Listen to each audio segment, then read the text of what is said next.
Katie Burns felt a stabbing pain that left her curled on the floor every month. She went to her doctors and they said this is just, her period. She just has to get used to it. It's not that bad. And for her, it was this bad. That's because years later, she found out that, like millions of women worldwide and about tens of thousands in the US, she has endometriosis. That's a disease where uterine like tissue grows outside the uterus and it can form lesions and attach to the bladder or other organs, and it's incredibly painful. Katie Burns' own experience with her endometriosis actually drove her to become a research scientist to study it.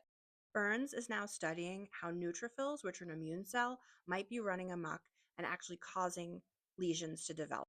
She figured this out by studying menstrual effluent, aka period blood.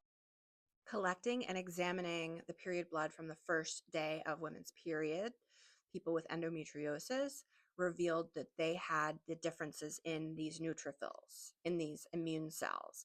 This not only leads down a promising research path for what may be causing and driving endometriosis, it also means a non invasive test could become available for the disease because we know that there are more of these markers in women's menstrual blood who have the disease. Burns is both patient and researcher, and actually, quite a few of the endometriosis researchers have the disease themselves. This gives them some serious perspective and definitely motivation.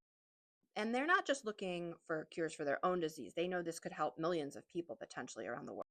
But here's the catch: endometriosis research is massively underfunded. Despite affecting an estimated 190 million people worldwide, the US National Institutes of Health only spent about $16 million on it in 2022. Compare that to diseases with similar or even lower prevalence like diabetes, which receive billions. That lack of investment slows progress and leaves patients waiting decades for better treatments. Because of this funding gap, the treatments for endometriosis are old standbys. Surgery to remove the lesions, and you might need more than one surgery. It's not a one and done thing. There's also hormonal therapies that can have some serious side effects. Neither of those protocols gets to the root problem of what's causing the endometriosis. And that's why the work that Burns and her colleagues are doing is so important, but they need resources to do it. Katie Burns turned her passion into a purpose, but science can't run on passion alone.